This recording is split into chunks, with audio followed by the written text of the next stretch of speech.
What's going on YouTube? This your boy D Wayne, bring you another video at this time. So basically what I'm going to bring you guys today is a update for Bujin deck profile. Obviously since Legacy of Valiant came out recently, so you already know Bujins came with their new support. So I'm going to bring you my updated list for the deck at this time. So let's basically get into it, alright? Let's go.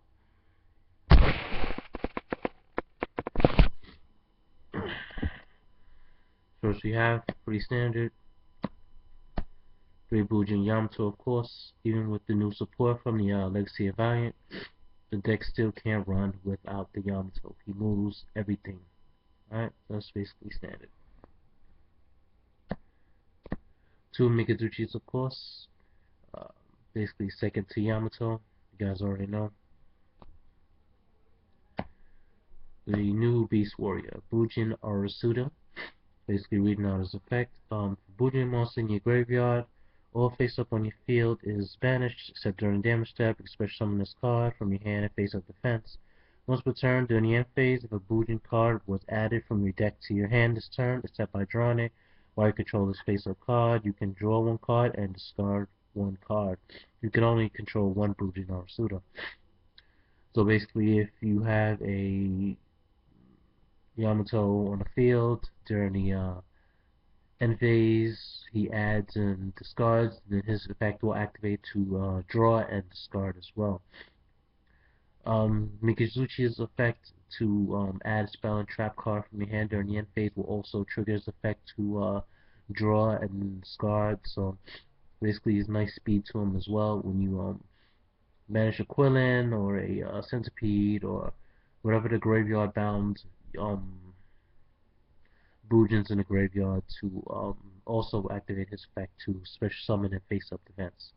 Even if you summon your Yamato and it gets bottomless, you can also special summon Arasu to do that effect as well.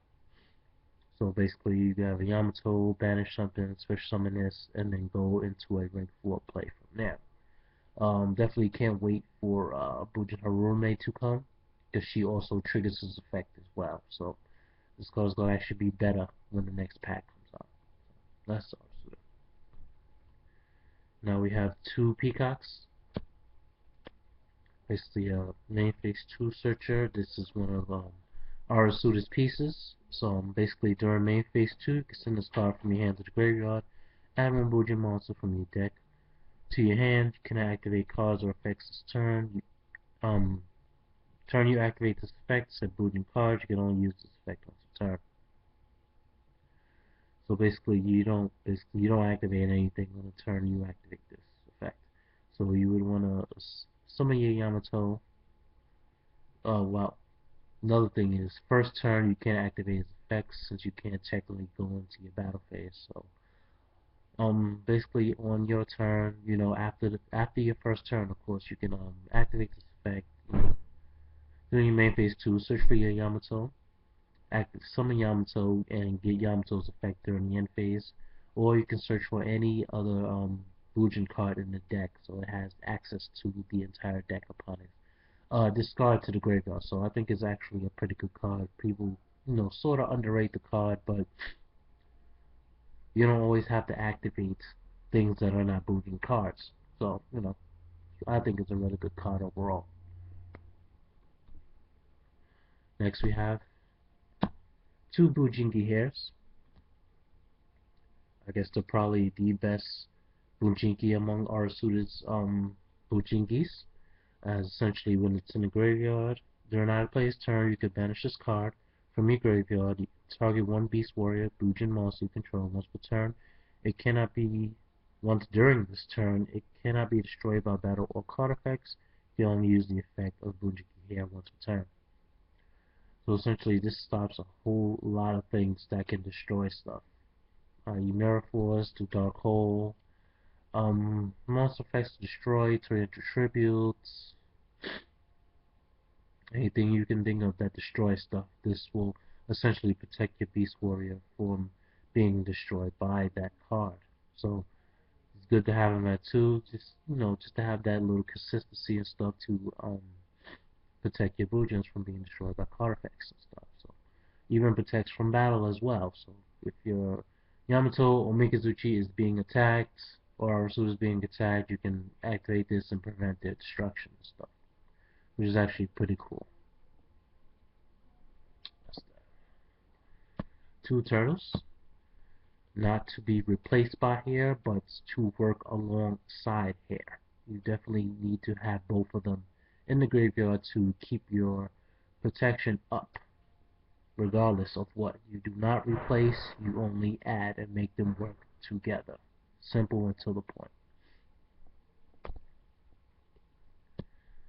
2 cent speed, of course. Spell and trap, destruction. 2 crane, I did reduce the crane to 2 to reduce space, to rather add space for other things that I put into the deck. So usually you would run cranes definitely at 3, but I put it down to 2 to make space in the 40 card deck. Alright, so you guys already know what crane does. 2 Quillins, of course. Basically, I have all the Bujinkis at 2 just to have that little consistency and stuff. Same thing with the Crows. You guys already know. Negates attack and afflicts damage equal to half the monster's attack. And last but not least, One Honest, of course. If you're able to run 3, goodness gracious, great balls of fire. But One Honest is all we're allowed. Alright, that's it for the monsters. Let's go for the spells. Gotta fix up my spells. Obviously, 2 Bujin Regalia the Swords to get the searchability from the grave, and the banished Bujins back to the grave to use their effects again, of course. Very important.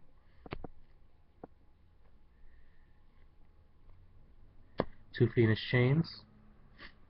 Nice competitive track card, of course, to stop monster effects and stuff, and from any monsters from attacking you and stuff.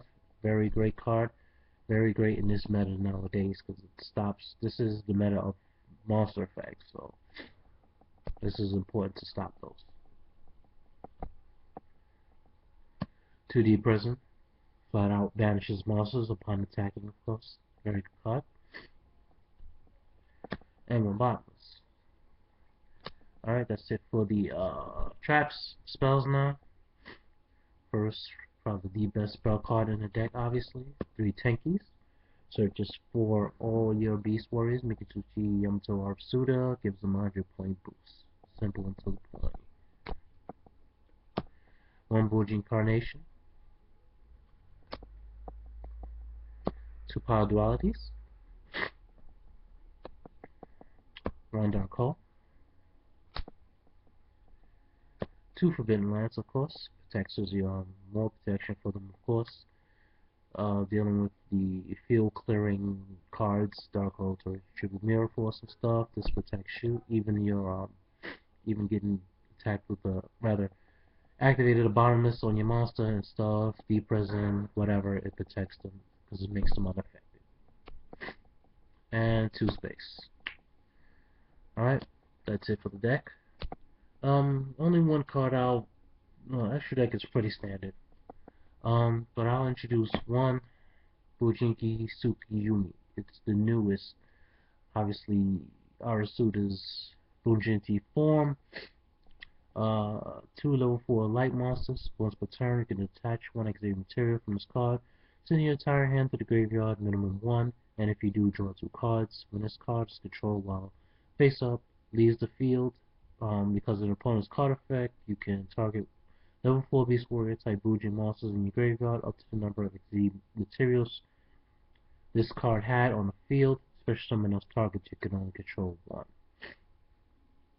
So basically, as I explained in my Legacy of Valiant video, he's actually very good for the hand advantage, sending your Bujins to the graveyard, and when he's destroyed by a card effect, you can special summon Bujin Beast Warriors up to the number of materials it has, which is actually pretty good because you've got to obviously, he's a 23 defender, so you're going to have him in defense mode, detaching materials and discarding cards and drawing cards, which is actually really, really good.